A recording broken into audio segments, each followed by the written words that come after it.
하나님 말씀 전하겠습니다. 루터교에서는 부활절이 되면은 목사가 조크로 설교를 시작합니다. 사순절의 긴 시간이 끝나고 부활절이라는 새로운 절기가 왔다는 것을 알려주기 위해서, 슬픔의 시간이 지나가고 이제 기쁨의 시간이 왔다는 걸 알려주기 위해서 조크로 설교를 시작합니다. 저도 이 전통에 따라서 작년에 이어서 올해도 조크로 설교를 시작합니다. 부활절이니까 여러분이 웃어주시기를 간절히 축원드립니다. 커피숍에서 개신교 목사하고 천주교 신부하고 유대교 납비하고 커피를 한잔 했습니다. 한참 얘기하다가 헌금을 어떻게 사용하는지에 대해서 서로 이야기를 나눴습니다. 첫 번째로 개신교 목사가 말합니다. 나는 헌금이 들어오면 내 방으로 가져가서 모자를 하나 놓고 하늘로 탁 던져가지고 모자 안에 들어오는 돈은 내가 가져가고 땅에 떨어지는 건 하나님께 드려. 그렇게 얘기했어요. 근데 천주교 신부가 이렇게 말합니다. 나도 헌금이 들어오면 방에 가져가서 모자 놓고 하늘에 확 던져가지고 모자에 들어오는 돈은 너무 소중한 돈이니까 하나님께 드리고 땅에 떨어지는 건 내가 가져. 이렇게 얘기하는 거예요. 마지막으로 유대인 납비가 얘기합니다. 나도 헌금이 들어오면 안식일에 방에 가져가서 먼저 하나님께 올려드려, 던져. 그리고 땅에 떨어진 것만 내가 가져. 조크는 조크입니다. 예배 끝나고 제가 던지는지 아닌지 찾아오시지 마시고요. 조크입니다. 내친 김에 한 가지만 더 하겠습니다. 이건 조크가 아니라 실화입니다. 실화예요. 한국에서 어떤 청년이 열심히 사법고시를 준비했어요. 여러분, 사법고시가 얼마나 어려워요. 한 번에도 떨어지고 두 번 계속 떨어지는 거예요. 그래서 나중에 계속 너무 많이 떨어지니까 사법고시를 포기하고 9급 공무원 시험을 봤어요. 그래가지고 청주의 동사무소 직원이 된 거예요. 근데 계속 공부만 했으니까 얼마나 고지식하겠어요. 하루는 그 동사무소에 전화가 왔습니다. 여보세요, 동사무소죠? 예, 그렇습니다. 제가 좀 사망신고를 하려고 합니다. 그랬더니 그 사람이 뭐라는지 아세요? 본인이세요? 근데 전화 건 사람이 뭐라 그러는지 아세요? 꼭 본인이 와야 되나요? 행복한 부활절입니다. 여러분에게 기쁨과 행복이 가득하기를 주님의 이름으로 축원드립니다. 오늘 여러분과 함께 부활의 과거, 미래, 현재에 대해서 나누려고 합니다. 부활에는 세 가지 시제가 있습니다. 부활의 과거, 2000년 전에 예수님께서 무덤에서 부활하셨죠. 부활의 미래, 주님께서 부활하셨기 때문에 장차 우리도 부활할 것입니다. 부활의 현재, 과거의 부활을 붙잡고 미래의 부활을 바라보면서 오늘 우리는 부활의 현실을 살아가는 거죠. 이 부활의 세 가지 시제에 대해서 오늘 여러분하고 하나씩 나누려고 합니다. 첫 번째는 과거의 부활입니다. 성경대로 예수님은 무덤에서 일어나 부활하셨습니다. 이게 과거의 부활이죠. 여기 3절 4절 보십시오. 성경대로 그리스도께서 우리 죄를 위하여 죽으시고 장사 지낸 바 되셨다가 성경대로 사흘 만에 다시 살아나셨다 그래요. 그러니까 사도 바울은 예수님께서 죽으셨다가 3일 만에 다시 살아나는 일이 이게 성경대로 되어진 일이라는 거예요. 이게 우연히 일어난 해프닝이 아니라는 겁니다. 사람들이 만들어낸 어떤 신화 같은 이야기가 아니라는 거예요. 동화 같은 이야기가 아니라는 것입니다. 성경대로 이루어진 일이다.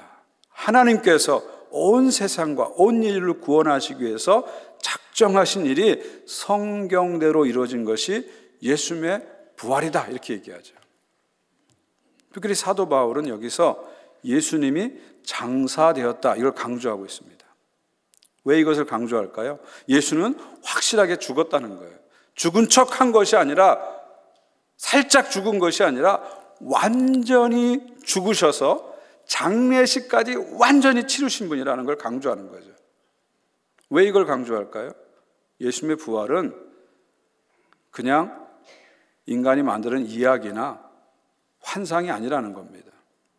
예수님의 부활은 그냥 영적으로 이루어진 부활이 아니라는 거예요. 어떤 심볼릭하게 상징적으로 이루어진 일이 아니라는 겁니다. 예수님의 부활은 완전히 죽으셨다가 완전히 몸으로 살아나신 실질적인 사건이라는 겁니다. 역사적인 사건이라는 거예요. 이것을 지금 바울이 강조하고 있는 거죠. 이것이 역사적인 사건이기 때문에 이 사건에 대한 목격자들이 있습니다. 여기 5절부터 8절을 보시면 목격자 리스트를 바울이 공개하죠.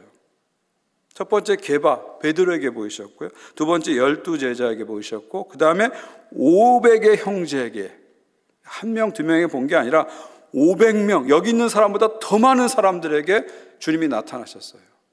근데 바울은 또 뭐라 그래요? 그 사람들 중에 많은 사람들이 대다수가 살아있다. 이건 무슨 얘기예요? 당신들이 원하면 내가 그 사람 증인으로 데려올 수 있어. 그렇게 이야기하고 있는 것이죠. 그리고 예수님의 동생 야고보에게 보이시고 그의 모든 사도에게 보이시고 심지어 누구한테 보였어요? 예수를 지독하게 싫어했고 예수를 지독하게 싫어해서 교회를 지독하게 박해했던 자기 자신 사도 바울에게도 나타났다고 이야기하고 있습니다. 그러니까 오늘 본문을 보게 되면 최소한 예수님의 부활의 목격자는 최소한으로 잡아도 514명이 넘는다, 그런 말입니다. 그러니까 부활이라는 건 뭐예요? 구체적인 목격자가 있는 역사적인 사건이다, 그런 말이죠. 우리가 지난해 사도행전을 강의하면서 사도 바울의 그 일생을 좀 살펴봤잖아요. 사도 바울의 선교 활동을 살펴봤잖아요. 여러분, 사도 바울 어떤 사람입니까? 아주 헌신적이고 희생적인 사람이고요. 고매한 인격을 가진 사람이고요. 히브리어와 헬라어가 능통하고 로마 시민권을 가진 아주 수준 높고 지성인 중에 지성인입니다. 여러분, 그런 사도 바울이 예수님 부활했다는 것을 가짜처럼 만들어가지고 가짜 뉴스처럼 만들어서 세상에 다니면서 전했을까요? 예수님 부활했다는 그 사기 같은 사기꾼들의 이야기를 듣고 거기 혹해가지고 넘어가서 그 부활을 전했을까요? 절대 그러지 않았을 겁니다. 여러분, 사도 바울은 예수님의 부활을 평생 헌신하면서 전했습니다. 목숨 걸고 전했어요. 그리고 AD 67년에 로마 근처에 트리폰테네에서 예수님의 부활을 증거하다가 참수형을 당해서 죽었습니다. 이건 무슨 얘기입니까?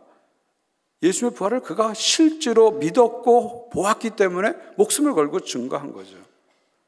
부활이 신화라면, 어떤 환상이라면, 인간이 만드는 어떤 가짜 뉴스라면 어찌 목숨을 걸고 사도 바울이 이 부활을 전했겠습니까? 사도 바울만 그런 게 아니에요. 예수님의 12제자들을 보십시오. 사도 요한을 빼놓고는 다 순교했어요. 사도 요한만 유일하게 자연살했잖아요. 그리고 요한계시록을 썼죠. 나머지 사도들은 다 순교했습니다. 여러분, 한번 생각해 보세요. 제자들이 예수님의 시체를 몰래 훔쳐다가 저 사막 어디 동굴에다가 숨겨놨어요. 그리고 시체는 거기 썩고 있어요. 제자들이 이걸 알면서도 자신의 일생을 걸면서 부활을 증거했을까요? 저기서 시체가 썩어가, 예수님의 시체가 썩어가는 것을 알면서도 목숨을 내놓고 순교하면서 부활을 증거했을까요? 절대 그럴 수 없습니다. 그럼 사도 바울도 그렇고 예수님 12제자도 그렇고 왜 목숨을 내던지면서 부활을 증거했을까요? 그 이유는 딱 한 가지입니다. 그들이 부활을 목격했기 때문이죠. 부활하신 주님을 만났기 때문입니다. 사랑하는 성도 여러분, 부활은 신화가 아닙니다. 부활은 상상이 아닙니다. 부활은 환상이 아닙니다. 부활은 팩트예요, 팩트. 살아있는 사실입니다. 그냥 우리가 믿어야 돼 하는 페이스가 아니라 팩트라는 것을 기억하십시오. 이 팩트의 힘, 사실의 힘 때문에 2000년 동안 부활이 계속해서 증거되고 있는 것이고요. 많은 사람들이 이 부활 때문에 변화가 되는 것이고요. 심지어 많은 사람들이 이 부활 때문에 목숨을 건 것입니다. 그리고 우리가 2025년 오늘까지 이 부활절을 경축하고 있는 것이죠. 왜요? 부활이 사실이기 때문이죠. 두 번째는 부활의 미래 부활입니다. 주님 부활했으니 나도 부활하리라. 이것이 미래 부활이죠. 사도 바울은 고린도전서 15장에서 전반부에서는 부활이 정말 사실이라는 것을 우리에게 보여줘요. 그 근거를 보여주는 거예요. 그리고 후반부에서는 그 부활 때문에 앞으로 어떤 일이 일어날지에 대해서 보여주는 겁니다. 예수님이 부활했기 때문에 우리의 미래가 어떻게 달라질지, 이 세계의 미래가 어떻게 달라질지를 사도 바울은 후반부에서 보여줍니다. 여기 20절을 보시면요, 그리스도께서 죽은 자 가운데서 다시 살아나사 잠자는 자들의 첫 열매가 되셨도다. 여러분, 첫 열매는 뭐예요? 대표 열매입니다. 첫 열매가 맺혀야 두 번째, 세 번째, 네 번째, 다섯 번째, 여섯 번째 계속해서 열매가 맺히는 거죠. 첫 열매는 보증하는 열매입니다. 첫 열매가 터져야 두 번째, 세 번째 열매가 맺힐 것을 보증해 주는 것입니다. 예수님이 첫 열매라는 것은 뭐예요? 예수님의 부활은 예수님에게서 그치는 것이 아니라 두 번째, 세 번째, 네 번째 계속해서 부활이 일어난다는 거예요. 예수님의 부활은 예수님에게서 그치는 것이 아니라 예수 그리스도의 부활을 믿는 우리들에게도 영향을 줘서 우리도 두 번째, 세 번째, 네 번째, 다섯 번째, 여섯 번째 열매가 돼서 우리도 예수님처럼 부활할 것을 확신해 주는 것입니다. 사도 바울은 이것을 아담에 비유하고 있죠. 21절 보십시오. 사망이 한 사람 말미암아 죽은 자의 말미암았으니 죽은 자의 부활도 한 사람으로 말미암는도다. 22절이 중요한데요. 아담 안에서 모든 사람이 죽은 것 같이, 아담 안에서 모든 사람이 죽은 것 같이 그리스도 안에서 모든 사람이 삶을 얻으리라. 이게 무슨 얘기입니까? 아담 안에서 모든 사람이 죽은 것 같이. 아담은 그냥 고유명사 아담이 아니고요. 여기서 아담은 첫사람을 얘기하는 거예요. 첫사람. 대표명사죠. 모든 인간을 대표하는 사람이 아담입니다. 그 아담이 첫사람인데 그가 하나님께 반항하고 하나님께 불순종하고 그래서 죄를 짐으로 말미암아 인간 안에 뭐가 들어왔어요? 죄가 들어온 거예요. 근데 죄의 삭은 뭐죠? 사망이죠. 그래서 사망이 들어온 겁니다. 첫사람 아담을 통해서 죄가 들어오고 사망이 들어와서 그 아담으로 말미암아 모든 사람들이 죄를 얻고 사망을 얻었다는 거예요. 여기에는 예외가 없는 겁니다. 모든 사람이, 첫사람이 그렇게 됐기 때문에 예외 없이 그 죄와 사망이 나에게까지 온 겁니다. 그러므로 모든 인간은 예외 없이 죄 때문에 죽을 수밖에 없다. 영원히 죽을 수밖에 없다. 이것이 인간이 처한 운명이란 겁니다. 그런데 하나님께서 그리스도 안에서 모든 사람이 삶을 얻으리라. 이게 무슨 말이죠? 예수 그리스도의 다시 사심으로 말미암아 예수 그리스도를 믿는 사람들, 그리스도 안에 들어온 사람들, 예수님께 속한 자들은 삶을 얻는다, 생명을 얻는다, 영원한 생명을 얻는다는 것이죠. 이것 역시 예외가 없습니다. 돈이 많은 사람도 예수님 안에 들어오면 생명을 얻어요. 돈이 없는 사람도 예수님 안에 들어오면 생명을 얻습니다. 많이 배운 사람도 예수님 안에 들어오면 생명을 얻고, 많이 배우지 못한 사람도 예수님 안에 들어오면 생명을 얻고, 백인도 흑인도 동양인도 예수님 안에 들어오면 다 생명을 얻습니다. 할렐루야. 예외가 없는 거예요. 첫사람 아담을 통해서 죄와 사망이 들어왔듯이 두 번째 아담이신 예수 그리스도를 통해서 생명과 부활과 하나님 나라가 들어왔다. 예수께서 하신 일을 사도 바울이 선포하는 거죠. 특별히 바울이 여기서 아담을 가져온 이유는 뭐냐면 이 첫사람 아담과 두 번째 아담인 예수 그리스도를 비교하면서 예수 그리스도의 십자가 부활이 새 창조의 사건이라는 걸 보여주는 겁니다. 아담이 첫 창조의 사건이라면 예수님은 새 창조의 사건이다. 그래서 하나님께서 첫 창조를 통해서 인간과 세계를 만드셨듯이 예수 그리스도의 십자가 부활이란 새 창조의 사건을 통해서 우리에게 새로운 몸과 새로운 세계를 주실 것이다. New body, new world를 주실 것이다. 그러니까 부활은 그냥 예수는 부활했다, 그것이 아니고요.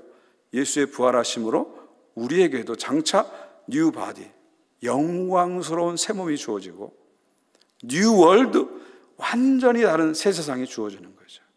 여러분, 이것이 우리의 최종적인 희망입니다. 우리가 이 땅에서 몸이 아프고 병이 들고 그래서 병 낫기를 위해서 기도하고 많은 노력을 하고 건강에 살려고 노력합니다. 주님의 몸이기 때문에 우리는 그런 노력을 해야 되죠.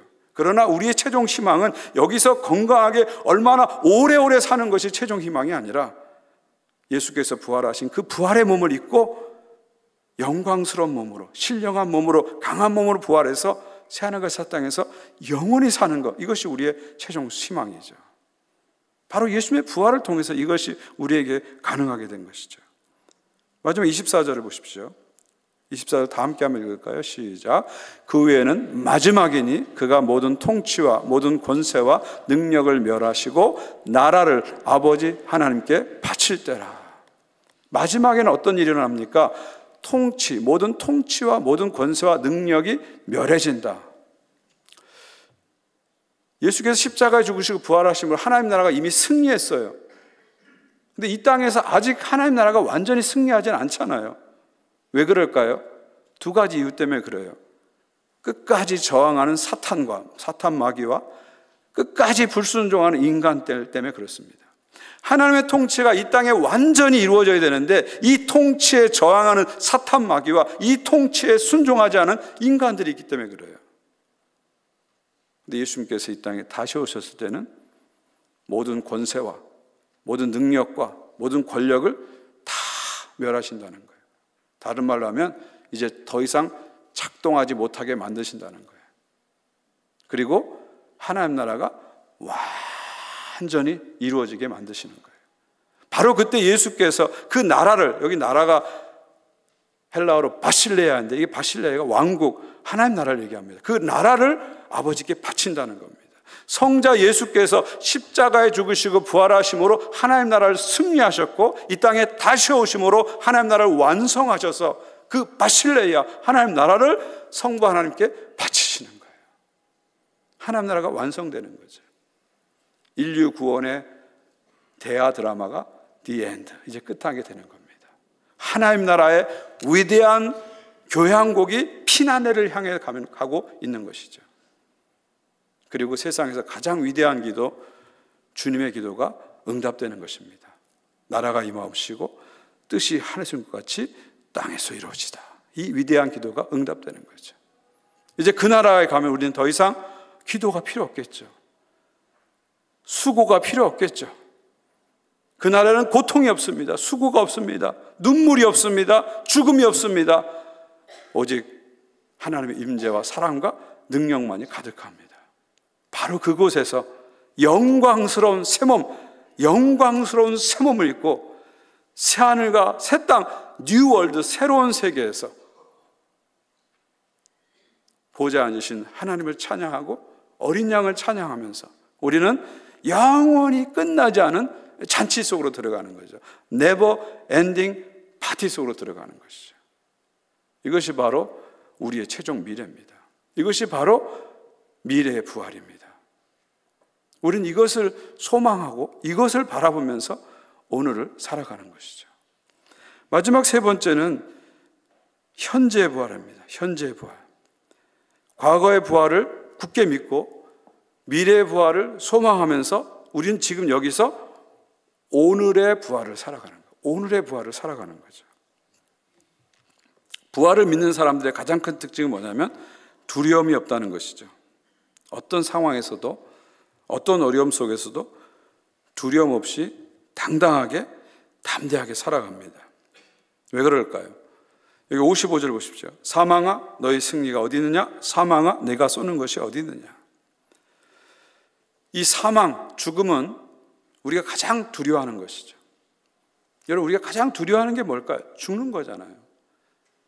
인간이 가장 두려워하는 게 죽음입니다. 사탄이 우리를 두렵게 만드는 사탄의 최고의 무기, 최대의 무기가 바로 죽음입니다. 죽음은 인간에게 최고의 공포입니다. 만약 저와 여러분이 아직까지 예수님을 믿지 않고 살았다면 우리도 세상 사람들처럼 평생 죽기를 두려워하면서 그 두려움 속에 살았을 것입니다. 근데 사도 바울은 뭐라고 말합니까? 예수 그리스도의 부활로 죽음은, 사망은 결정적으로 패배했다 선포하는 거죠. 그래서 선포하는 거예요. 사망아 너의 승리가 어디 있느냐? 너는 졌다는 거예요. 예수님의 부활로 너는 완전히 패배했다 선포하고 있는 것이죠.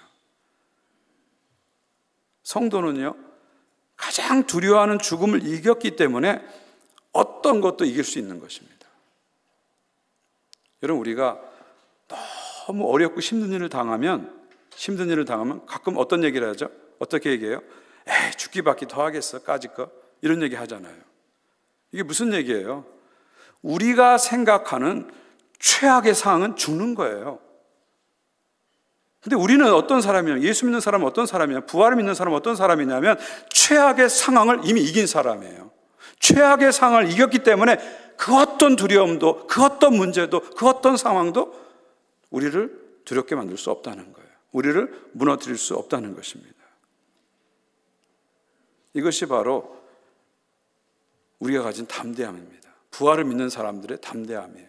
그래서 크리스찬은요, 결정적인 순간에 죽음하고 맞짱을 뜨는 거예요. 결정적인 순간에 현실하고 맞짱을 뜨고 사는 거예요. 도망가고 두려워하고 숨고 낙심하고 좌절하는 것이 아니라 예수의 부활로 현실과 맞짱을 뜨면서 그 현실을 치고 나가고 이겨나가고 승리해 가는 것입니다.